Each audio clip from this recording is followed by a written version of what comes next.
Hello, this is Ira Whiteside. And after a bunch of years in this business, I really have come to some conclusions regarding the area that we currently refer to as data governance, certainly in the industry. And I have some thoughts on what we really need for a business to achieve an understanding of their current performance. And I'm not sure that that's really data governance. So we're starting here with a couple of hieroglyphic symbols. Interestingly enough, those particular symbols translate to the word data governance words. And in order to understand that, did we really need governance, or did we really need that data deciphered? So when we talk about data governance as a relatively new paradigm, I believe, after a lot of years of experience here, that there's going to be a shift in business needs to a more real-time capability of data deciphering. Really, the process of a business being able to understand at any point in time, what is my data telling me? Whether or not governance was applied is going to be irrelevant. The reality is everything will have to be translated to be understood, whether it conformed to a governance rule or not. And I think we're going to talk about a few examples of these. The Rosetta Stone from 196 BCE, the 1940 CE era, the bomb, which is the computer created by Alan Turing and the Brits in order to decode the Enigma code from the Germans. And lastly, in 2009, a couple of Legos and Raspberry Pi, which effectively replaces the bomb from 1940. And then we will be getting into the specifics of how to apply this to modern day data governance.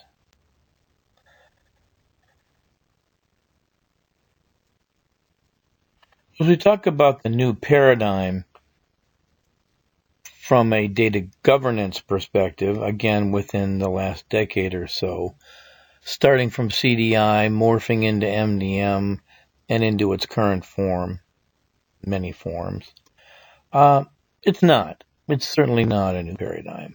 When you really look at what a business needs deciphering. And the need behind the so-called data governance is not new. We've needed to understand various languages, codes, and decipher them for thousands of years.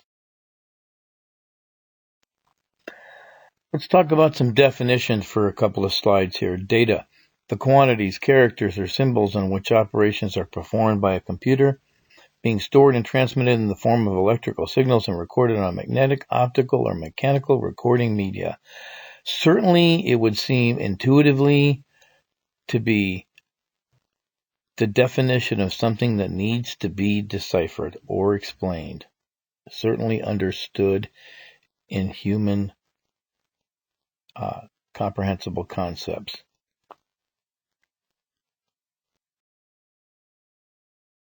Secondly, let's talk about governance and its definition. Governance, the action, manner, or power of governing.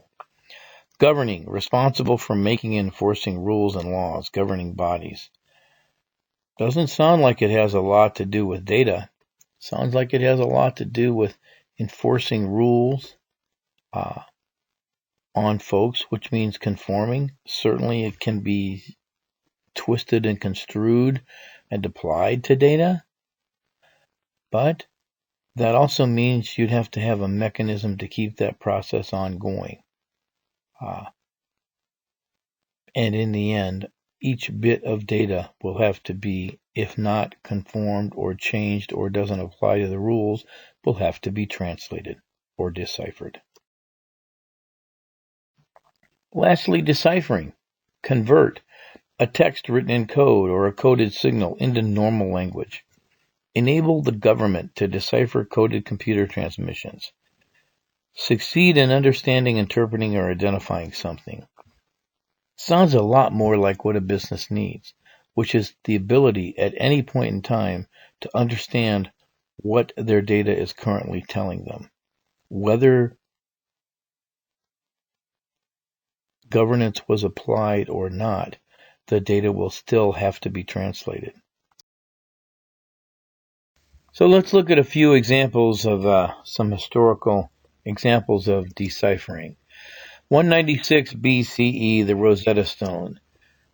Here we have a shot of it. The Rosetta Stone was a government decree in ancient Egypt that at the time was written in hieroglyphics, in demonic script, which is a form of writing for hieroglyphics, and then lastly in Greek. 1940 CE era, the bomb. It filled a room. This was Alan Turing's design, a computer that he built in order to decode the Enigma machine, which was the Germans' coding machine for ciphering. This was the first mechanical deciphering machine. And lastly, in 2009 CE, some Legos and a few Raspberry Pis, which fill a shoebox, they completely replaced the deciphering capability of the bomb.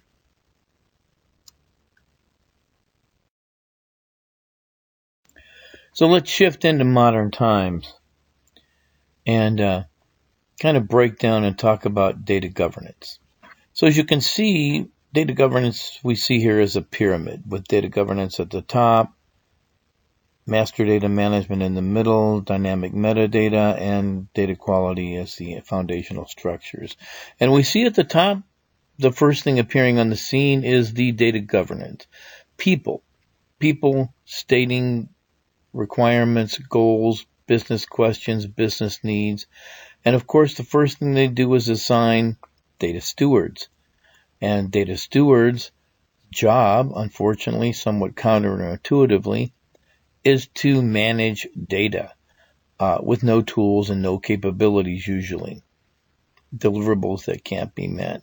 What they need is a precision tool, as you can see here, in the form of master data management, and it may take other forms, cross-reference tables, what have you, but basically the ability to map what is in the data governor's minds and business requirements, which are amorphous, to the details in the data. You can see on the lower left, we've built for a dynamic metadata repository a scorecard of sorts. How can we be able to track and map data to business language?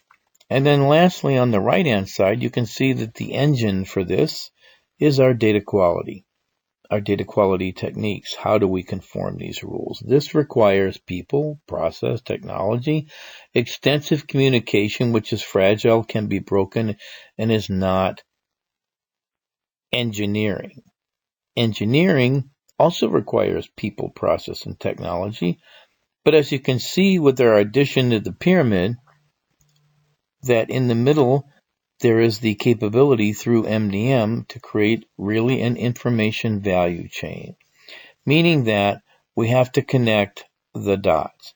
We have to connect what data governors say they want at the top to data stewards who try to interpret what data governance want, to then map it, if you will, logically to data elements down here on the lower left, conform through data quality engines, and all of that in essence, is deciphering. And if we're able to work out processes to be able to accomplish the deciphering, the governance is going to happen naturally. So the information value chain, which we've talked about briefly at the end of the last slide, is a version of a 1940s decoder ring, the Codex. We're all familiar with Tom Hanks. Angels and Demons, the Rosetta Stone, I've mentioned that already. What's important about the Rosetta Stone is it had Greek, demonic, and hieroglyphics on it. And if we look at our data governance framework that we've just discussed, that specifically here we have business language happening at the top half of the pyramid, and raw data, words, symbols, and numbers in the bottom half of the pyramid. Well, we're certainly going to need something like a Rosetta Stone for that process to actually work. The key, again, is the Rosetta Stone. If we think about the Rosetta Stone, what we have to understand is it was discovered in the late 1700s. It was not decoded until decades afterwards in the 1820s. What was key and what was different is the Rosetta Stone had in it a mapping, if you will, a deciphering, if you will. It had in it it had in it 3 different languages: hieroglyphics and words. And we'll talk about the difference. So we certainly had the means to accomplish data deciphering, and we'll talk about how that actually happened here in the upcoming slides. So again, not only are we going to talk about it in terms of ancient technology, but we'll dive a little bit more into the 1940 CE era bomb, as well as our current capabilities with Raspberry Pi. The Rosetta Stone, in terms of deciphering hieroglyphics, was just a gray piece of granite dating from 160 BCE. It was a priestly decree concerning King Ptolemy V of Egypt. The text is in 3 different versions: hieroglyphic, demonic text, and Greek text, a fact which has immeasurably helped to finally decipher the Egyptian hieroglyphics. In 1821, Champollion had also established that the hieroglyphic text of the Rosetta Stone was a translation from Greek, not, as he had thought, a translation from Egyptian into Greek. But more importantly, he uniquely understood the Coptic text, the Greek text, and as well could see the pictures in the hieroglyphics, and he was able to translate the meaning of the Egyptian words. He really did this by good old-fashioned groundwork of being able to relate the undecipherable hieroglyphic language through the Rosetta Stone, decoding those into Greek, into demonic text. This created actually an information value chain. Well, one of the things that he correctly determined was that hieroglyphic symbols are surrounded by a string or a rope when they're named. They're called cartouches. He discerned that there were a couple of names on the stone. He was able to determine that they were probably of Ptolemy and Cleopatra, and he was able to work out the symbols for the Greek of these 2 names, Ptolemaeus and Cleopatra. What's very interesting is, as he did that, he was able to break them down. He also discovered that they were read not just left to right, but up and down. And he was able to break out the specifics of each of the letters and then relate the same letters between Ptolemy and Cleopatra. Once he'd realized he'd done that, he ran over to the Grenoble library where his brother worked, and he shouted, I've got it, and then promptly fainted. This was the key to deciphering the rest of the Egyptian alphabet and opened the door to understanding an entire civilization that had thrived. Now keep in mind, the stone had been around for thousands of years. The language was dead at this point, hieroglyphics, and it was only through luck and chance that his ability to understand the 3 languages gave us the ability to understand the entire Egyptian code. How the code was cracked? He established an entire list of Egyptian symbols with their Greek equivalents, and was the first to realize that the symbols were not only alphabetic, but syllabic, and in some cases determinative, meaning that they depicted the meaning of the word. As you look, we've got an example of a hieroglyphic on the left with the cartouche, and on the right we've broken out a little bit about how it's deciphered, and it's not nearly as straightforward as one would think. If you'll notice that cartouche surrounding the hieroglyphics that make up the name Ptolemy, really, as you can see in the bottom where it says cartouche decoded, read top to bottom and left to right. So really, again, Champollion had to build a very detailed, specific information value chain, going from the deciphered stone into the many symbols and breaking down those symbols into many different scripts, words, letters, syllables, and meanings. A complete translation now. And as you can see, we'll go into this in a little more detail. There's alphabetic symbols, our alphabet here at the top, determinative symbols, male, female, father, mother, syllables. There's word examples here that you can take a look at, and they also certainly had numbers. How does this apply to us today? So to review a little bit, in terms of communicating in today's business between data governors or frankly business leaders, data stewards or frankly data managers, and then their data, they may or may not have precision tools. They may or may not have a dynamic metadata repository and an ability to measure the data or data quality standards. But certainly, as you can notice on the left, they do have a business language. They do have raw data, and they have some means, even today, of trying to translate that or make their best guess.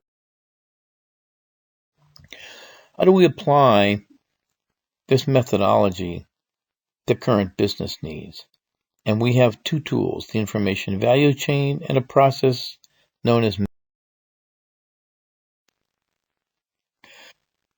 To walk through this again, the information value chain, business questions, business metrics, those map to what we currently describe as the business glossary. The dimensions will actually make up the glossary. Those glossary terms are mapped then between the business and business questions and organized as metrics dimensions. The mapping then is done between the glossary then and the systems. And lastly, we're able to produce a data model, a vehicle for reporting, designing, and providing us the information that we need. All of this underlining is supported by some form of data governance repository or lineage capability of maintaining the mappings and keeping them in. The information value chain, again through metric decomposition, let's take an example, a business question. What's the average margin by product? So you can see our margin by product is a component of the standard cost.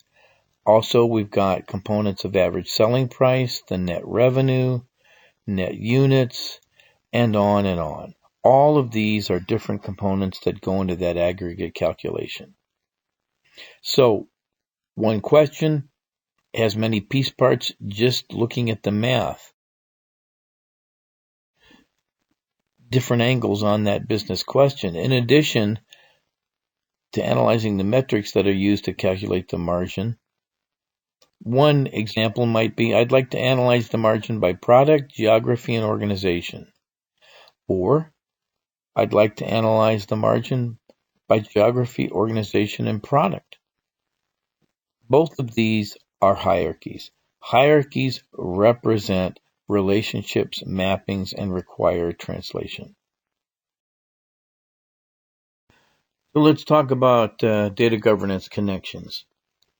Continuing with the paradigm we have here, if we look at the corporate objectives, which are then broken into business questions are further decomposed into specific metrics, their piece parts, dimensions, or ways you want to organize your data or ask questions about it, characteristics, color, things that can be used as filters.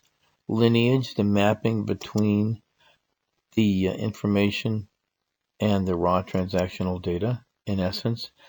The decipher capability, the Rosetta Stone, the bomb, if you will.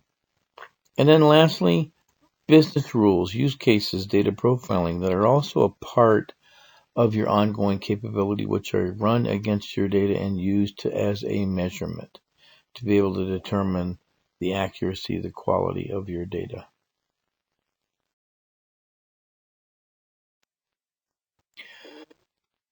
So last time through the information value chain, corporate objectives decomposed into business questions, business model mapping between glossary and business questions. Business glossary drives data governance. Mappings between business glossary and systems will provide us our decipher.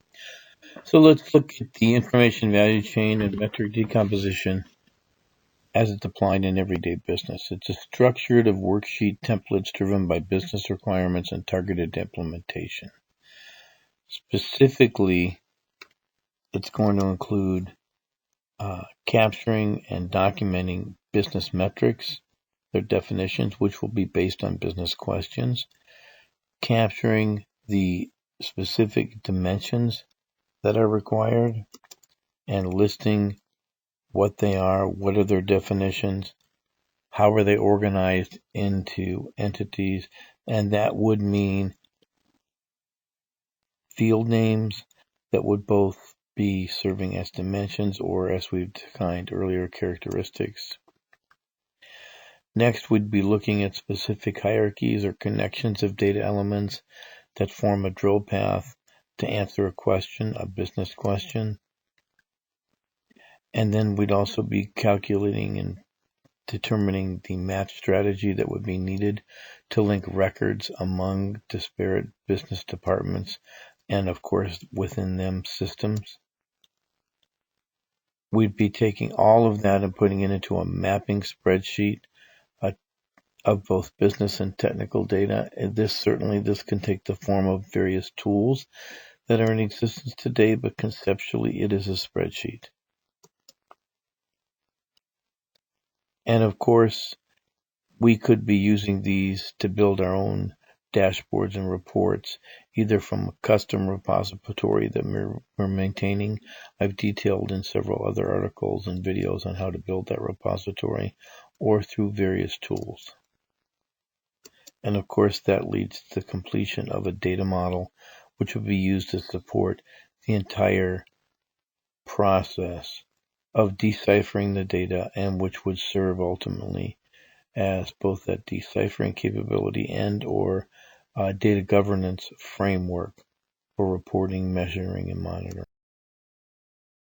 Today's data governance process represents an informal governance which consists of highly complex orchestration requiring moderate to deep technical skills, in essence, very skilled employees in project leadership. As you can see, several folks riding on a single bike and riding on a single wheel. Tomorrow's data governance is deciphering will be a formalized, straightforward business process oriented, integrated into a technology ecosystem, one guy riding on three wheels.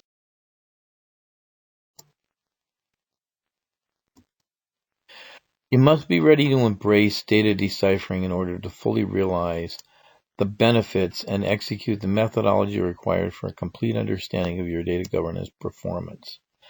We want to be able to take and move away from this process, which is relatively delicate and can be easily tipped over, into a process that's much more simpler, much more straightforward, much more steadier.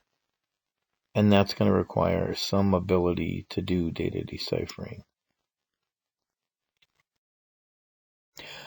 Lastly, just as a wrap-up, if we take a look at the Great Pyramid of Giza, and we were to examine it both on the outside and the inside, we'd be left with one intriguing mystery. there are no hieroglyphics.